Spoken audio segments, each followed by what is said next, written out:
All right. Hello, YouTube. What's up, people? We are glad that you are all with us. Happy Tuesday, Wednesday, Thursday, Friday, Saturday, Sunday, Monday. Whatever it is for you, we are glad that you're here with us. And we hope that you'll click like and subscribe because we want you to be here with us every time we release a video. And hi, Jeff. Hi, Sarah. Hello. How you doing? Oh, thanks, Donna. Donna said she loves my hair. Thank you. I'm actually finally getting it cut tomorrow, but I'm not going short. I'm just going to get some split ends done, and I'm going to get my bangs back, because as you can see, they're gone. I also got my hair cut sometime between the last video, which I was just looking at, and now, so praise the Lord. I didn't do it this No, time. she didn't do it this time. Barbershop But she could. Nope. And that's what matters. We all know I can't. But thank you so much, Donna. I appreciate you saying that. And all the blonde, there's a little bit more blonde that's up here. So, you know how it is. You know how we be. You know how life be. I said that to a friend. It's from a joke. Over the weekend. I was like, you know how life be? And they were like, who talks like that? Who talks like you? But anyway. Thank you. Donna. Hi, Ryan. How you doing? What's up, Ryan? Yeah, so last week, we're so sorry that we didn't go live, YouTube. We're sorry we didn't give you anything. It's because we had lost our power, which I'm sure many of you also did. We finally got ours back on Thursday evening, late Thursday evening. Late Thursday evening. 10:30, 11. We were thankful to stay at my parents' house for the 2 nights that we didn't have power. But and then, like, during the day on Thursday, they lost power, or had, like minimum power.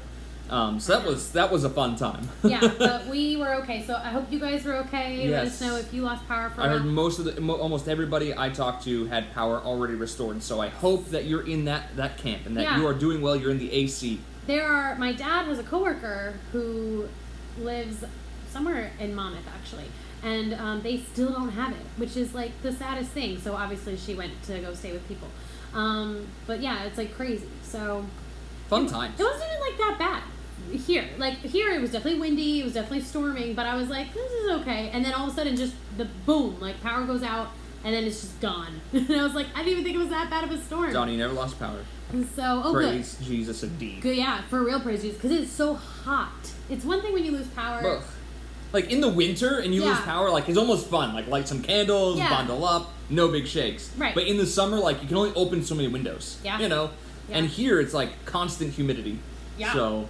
It's like, let me go swim outside. Yeah. You know? Gotta get to my car. Hold on, I gotta do maybe I'll try the backstroke. So gross.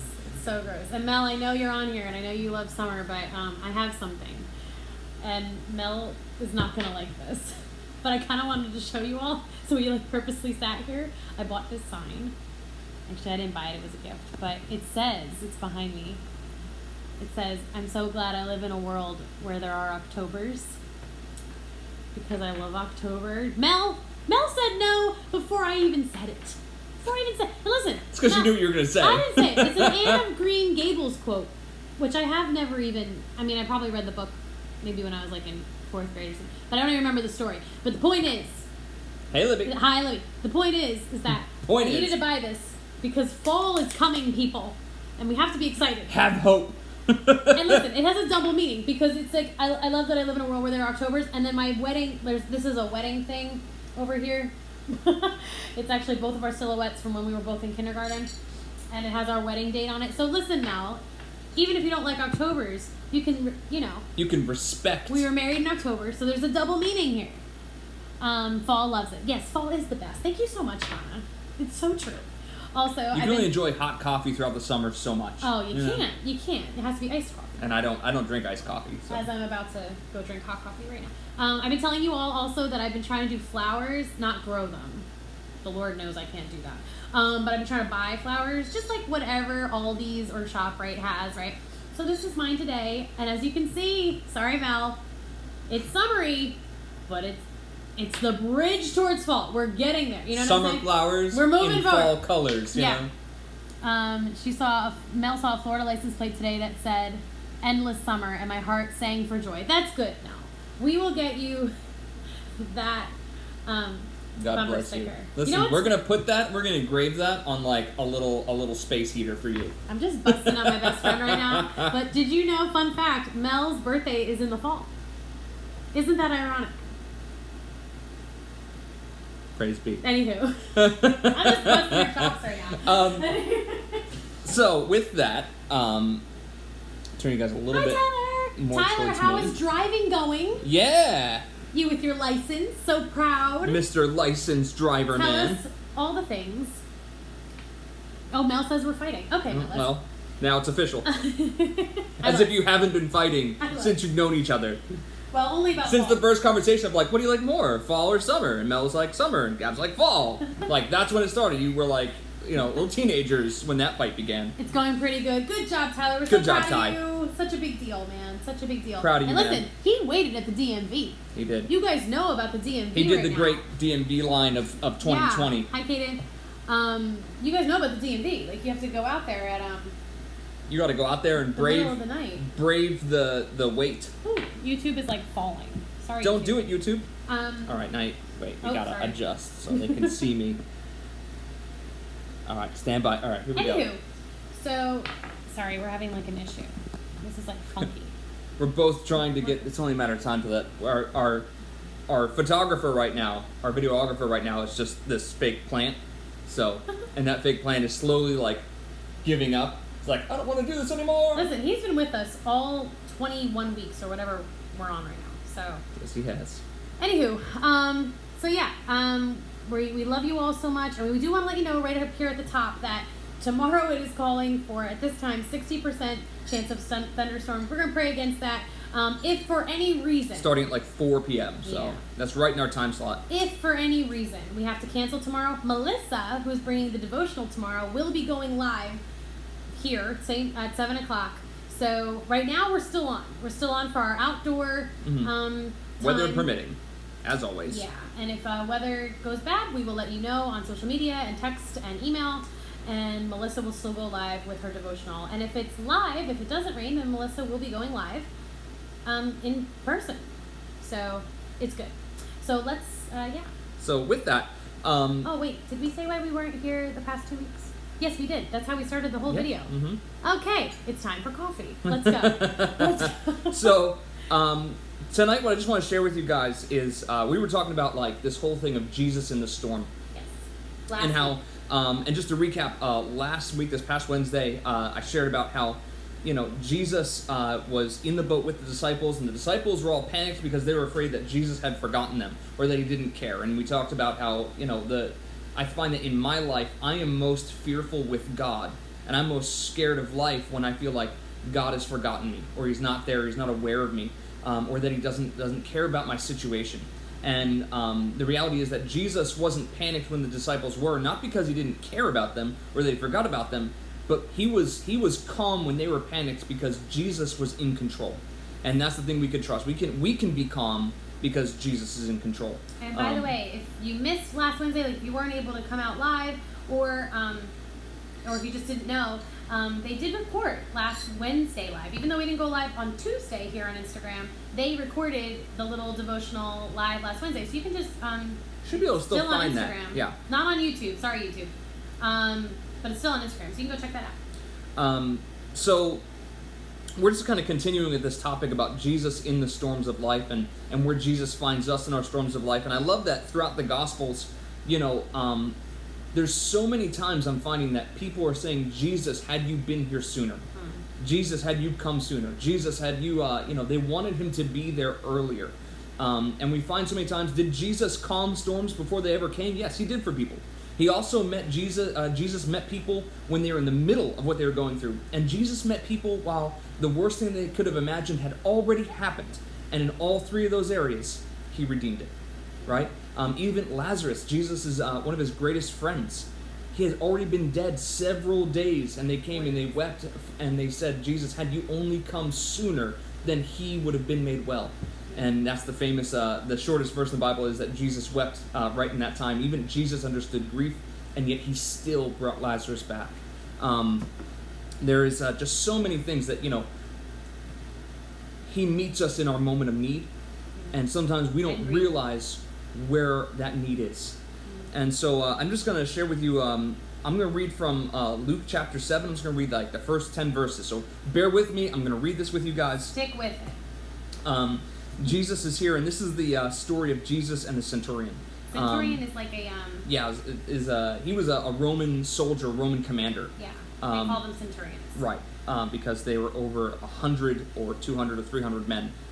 Hence, cent is 1 of 100. 1 cent.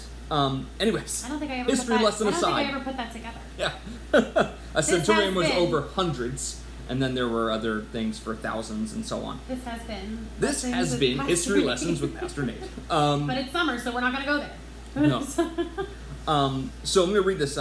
This is Luke chapter 7, verse 1 through to verse 10. It says, when he had concluded, and he was like teaching them all these things, all he was saying, in the hearing of the people, he entered Capernaum, and Capernaum's a cool place. A centurion's slave, who was highly valued by him, was sick and was about to die. When the centurion heard about Jesus, he sent some Jewish elders to him, requesting that Jesus would come and save the life of his slave. When they reached Jesus, they pleaded with him earnestly, saying, he is worthy for you to grant this, because he loves our nation and has built us a synagogue. Now just pause right there. It's no small thing that a bunch of Jewish elders were going to Jesus about a Roman centurion. Because That's true. Because the Romans at the time were the occupying force of Israel. You can imagine that's like that's a pretty big deal that they're saying, hey, this centurion is a really good guy. He cares about us. He cares about our nation, and he even built us a synagogue. Like all the elders, like he's the dude. Please come and help him. And I know the word slave is very, very jarring, and there was sadly slaves like in the Bible times and such. But this particular man actually really cared for his slave. Why did I just go super dim on Instagram? We good. Just because your phone's on power saver. Oh. Don't do it. Okay. Gavin's about to change thing. Just leave it. Yeah, and that like term slave can also be interchangeable with like servant, slave, and even indentured servants, which was like another level of like voluntary slavery, kind of joining with the family. Yeah, he was very cared for though. Right, and you know, the concept of slavery was that after 7 years, slaves were released in Israel. That was the law at the time there. So, but the centurion cared about his slave, right? He did. And so he's sending for Jesus. Jesus is on his way. And so here's what it says, picking up verse 6. Jesus went with them, and when he was not far from the house, the centurion sent friends to tell him, Lord, do not trouble yourself, since I am not worthy to have you come under my roof. That is why I don't even consider myself worthy to come to you. But say the word, and my servant will be cured. For I too am a man placed under authority, having soldiers under my command. I say to this one, go, and he goes, and to another, come, and he comes, and to my slave, do this, and he does it. Jesus heard this and was amazed at him. And he turned around and said, I tell you, I have not found so great a faith even in Israel. When those who had been sent returned to the house, they found the slave was in good health. And so I wanted to read that to you, and I want to share with you just a few points that I pulled out of this. And I think these are some interesting things when we look at Jesus. My first point here is that, number one, faith is what pulls on the power of God. Faith is what pulls on the power of God. Jesus shows us the effect of faith. And it even describes that Jesus is amazed at the faith of the centurion, right? He turns around and even says, in all Israel, right, who are supposed to be the people of faith, there isn't even faith in all of Israel like this man, right? Jesus is showing that faith has the power to pull on the power of God. Now, which is funny, because sometimes, I mean, I read this like in the past, but like it didn't like always stick out to me.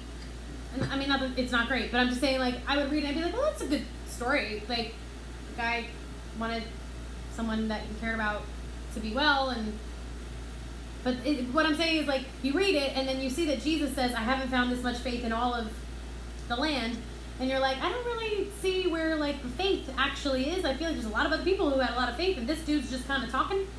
So it's actually really, really cool when you look into it. Right. So number two, point two here, right? Jesus meets us where we are in our own storms, even if it means that Jesus has to take a long walk to get there. You know what I love is that, Jesus is God. He is powerful. The centurion, when he first sent for Jesus, had a level of faith. And that level of faith was, I need Jesus to be under my roof, here to help this person. who is important to me, who I care about, right? That was his level of faith. As Jesus was drawing closer, the centurion realizes, this is God we're talking about. I wonder how that like mental thought went with the centurion, right? I wonder if he was sitting there being like, if he's God, he doesn't physically need to be here. He can just say the word and it's done, right? And so he sends his friends to go to Jesus, right? He doesn't even count himself worthy to go to Jesus. He sends his friends to Jesus. And I love it. Jesus, think about this, right? Would Jesus have healed the servant if the centurion never said, simply say the word and he's healed? Yeah, I think he would have. Jesus was on his way to heal the servant. If that was all the centurion ever said was, please come and heal my servant, Jesus would have gone and done it. He would have gone into the man's house. He would have, healed the sick. Like he did so many times before that and after that. And yet the centurion had a change of faith. He said, you know what? If he's really God, he needs only to say the word and it's done, right? Jesus met the centurion at the threshold of his faith, right? And I think that's powerful. Jesus is willing to take a long walk for us to realize he really is who he says he is. I think that there's something powerful in that. Okay, and point number 3. This is real simple.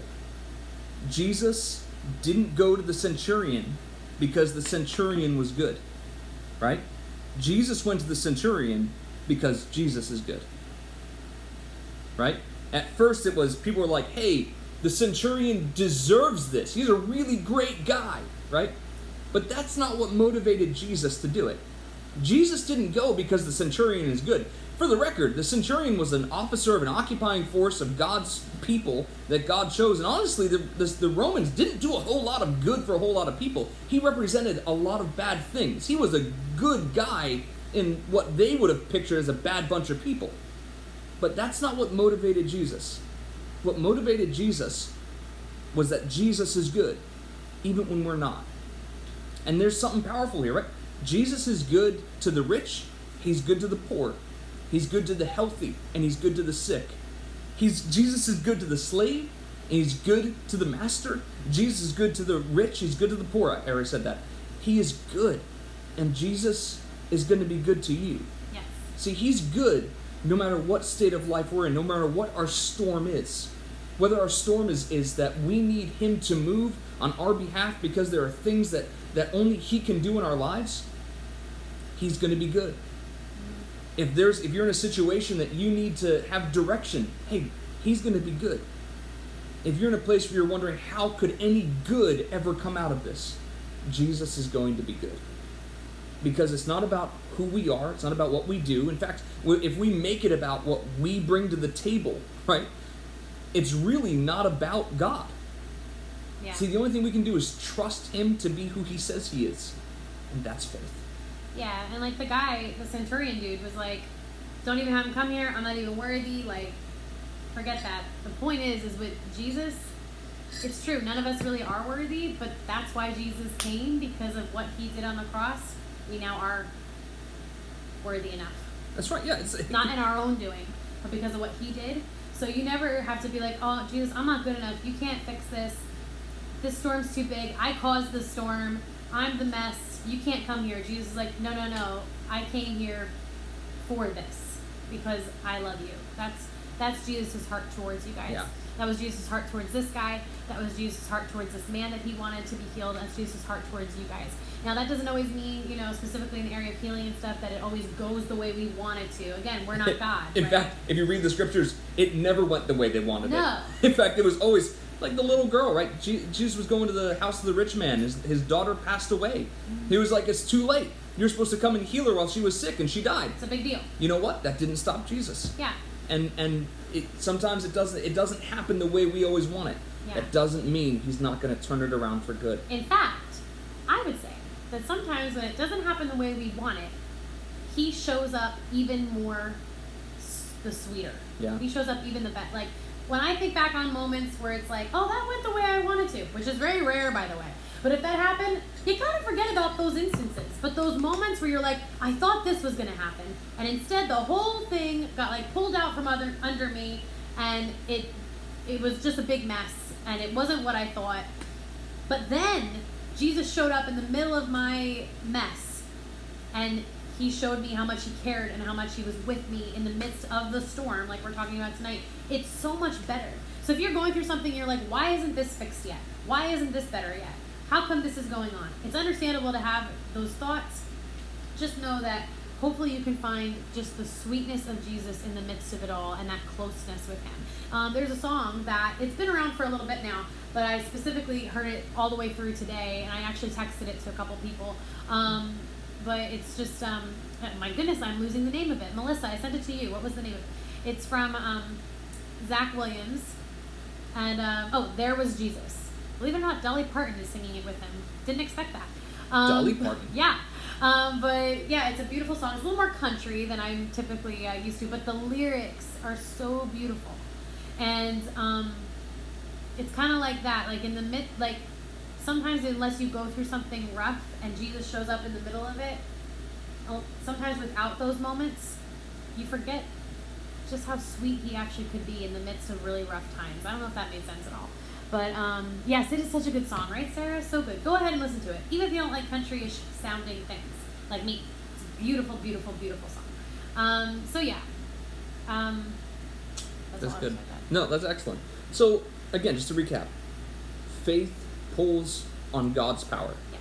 There's so many quotes, there's so many examples in the Bible about faith and how, like, our faith in itself is not power. It pulls on the hand of God. And there's so many examples that Jesus continually, both God in the Old Testament, Jesus in the New Testament, and all the New Testament through, like, even the letters to the churches, man, faith pulls on God to move powerfully. Number 2, don't forget that Jesus is willing to meet you at wherever you're at. Whatever the storm is in your life, he is willing to meet you there. And he's willing to meet you at the threshold of your faith. Wherever your faith is at, whatever you can believe for, Jesus is willing to meet you there. You don't have to summon up some new great courage. You don't have to do anything. You don't have to do any great ritual to make it happen. Jesus is good, and he'll meet you where you're at, in the place of your need, to help you, to be good to you. And that's point number 3. Jesus is good. He is going to be good to you. He is not going to abandon you. He's not going to leave you. He's not going to hurt you. He is the healer. He is the helper. He's the one who comes alongside. And he's good. Yeah. Wherever you're at, he's good. Hot take for a second. But, like, July hasn't been great, right? Like, I mean, maybe there have been elements, there have been some moments in my July that have been absolutely lovely, but all in all, like, I'm finding that most people that I'm talking to, we're struggling, right? Like, it's a lot of struggle because, I feel like in the depths of quarantine, it was really hard, but we were all in it together, and we kind of like had a handle on it. But now, some of us are able to go back to work, whereas others are not. Some of us know what's happening in the fall based off of what, if they don't go to school. But those who do go to school, we don't know what's going on. And then one day we do, and then the next day we don't. And then there's just so much uncertainty, And with that, it feels like a storm. And it's ironic, Nate wanted to do this 2-week thing on Jesus in the storm before the storms ever came. Before they were before Isaiah or whatever it's called came. What's the word I'm looking for? Not predicted. Forecasted. So it was ironic that we had that huge storm last week, and tomorrow it's apparently supposed to rain again. And while our power is out, I'm like, okay, Jesus, where are you? Yeah. So you can always learn. But the point is, it's like, we're not going to sit here and pretend like everything's all hunky-dory, right? Like, things are rough. And then even apart from COVID and all the uncertainty, I know a lot of stuff has been going on in a lot of your lives. I know some of you have been going through some family issues. Some of you have been going through some hospitalizations of family members, not even COVID related, just stuff. Life happens, and it's not easy. And I know we've been saying a lot of that this year, but that's kind of where this year's been. But all the more reason to say it makes all this stuff all the more true, So we just encourage you to know that Jesus is with you. If you're feeling a little down this week, if you're feeling a little depressed, if you're just kind of feeling like life's just kind of bleh, you're not alone in that. It's an interesting year, to say the least. But that God is in the midst of it. That's right. And he is sweet. He's so good in the midst of the craziness. That's right. So remind yourself of that tonight. I was just made aware that I have a blemish right there And as a woman, that's the last thing you want to see when you're going live, when you know that people are going to be watching this on YouTube. So, what are you going to do, you know? Jesus is still good. There it is. So, anyways, we love you guys. I'm looking forward to hopefully being with you tomorrow night. See you guys Wednesday, weather permitting. We will see you, hopefully. We hope that you'll still join us here. If not, if there's thunderstorms and it's crazy out there, then we hope that you'll still be with us here. And next week, Monica is going to be preaching. So tomorrow you got Melissa, the following week you got Monica. And like I said, right. if we're there, they're live. If not, we're going to be on here live. So listen, your songs for this week. I haven't done this in a couple weeks with you guys. But we're going to go ahead and listen to There Was Jesus. Donna's saying how you're enjoying your new bathroom. Oh, I'm loving the new bathroom, Donna. I'll talk to you about it in just a sec. So There Was Jesus by Zach Williams. Go ahead and listen to that. Even if you don't like country sounding things, listen to it. It's beautiful. And I said this before in quarantine, but I'm going to say it again. The song Be Still from Hillsong. It's an oldie, but really good. We actually sang it in church 2 Sundays ago. And it was sung by one of our worship leaders who he himself had some very close people in his life that experienced COVID. One passed away from COVID, and he said that he and his wife sang that song, Be Still, from Hillsong a lot during this time. And it made it all the more beautiful when we heard that from him, and all the more inspiring. So I've been listening to that song a lot, actually, recently. So I encourage you to listen to that. Be Still from Hillsong. And There Was Jesus from Zach Williams. So yeah, Andrew, we love you so much. You are in Germany right now. And you're welcome anytime you're around, dude. Mm-hmm. And he said that he was like kind of falling asleep right now because he's in Germany. So it's a very different time frame. Andrew, we love you. We hope you know that as you're falling asleep tonight, that we are all here in New Jersey loving you. We think the world of you. Cheering you on. We're praying for you. As you are in our military. Pray for Andrew because, you're in the middle of it all, man. Yeah, you are. And we love you. And we pray that you are safe. That's right. And that you get good sleep tonight in Jesus' name. In Jesus' name. And you got to wake up early, so we love you. And we miss you. We miss you so much. Anyway, so Donna, love the bathroom. I'm so excited about it. And actually, believe it or not, it took me till today, and I'm not even lying to you, today, before I came home to make dinner, of what colors I'm doing with it. So it's been a long process for me. Gab's like, what about this color? What do you think about rouge versus non-rouge? No, blush. Whatever. I'm not a pink. I don't see the difference. For me, it's all the same. I'm not a pink gal at all. Anyone who knows me knows I don't wear pink, I don't do pink, I don't decorate with pink. I went with blush pink, who knew? We do have a shower curtain. Yes. It's a Joanna Gaines shower curtain. Oh, mercy. Just for the record, this is every time we do we paint or redo the room or all this kind of stuff. The fact I like to break out is that it is a true story. This is scientifically evident. Women can see 150 more shades of color than men can. So sometimes there's so many moments where I was trying to have an opinion about the color, and I want to know his opinion. And she cares. She wants to include me, and so I'm trying to be inclusive. And I'm like, I really like the. What do we have now? Stonington Gray. She's like, you think that's better than the sea moss gray? I'm like, definitely. To me, it's just all gray. They all look identical. I'm like, that one's definitely too green. She's like, it's purple. I'm like, yeah, that's what I'm saying. I don't like that at all. And he's not even colorblind. I'm not colorblind. Listen, Donna, maybe next week, because right now I'm actually washing the towels that I blocked, so you got to do that, Maybe next week I'll show the the actual finished. Everybody will get a little tour right on here. Yeah. We'll be like, hello. Yeah. So. Anyway, we love you all. We love you all. So, yeah. Okay. Especially if they're colorblind. That's right, Andy. Yeah, that's right, man. I forgot about that, man. All right. Well, we love you guys. It's not so bad.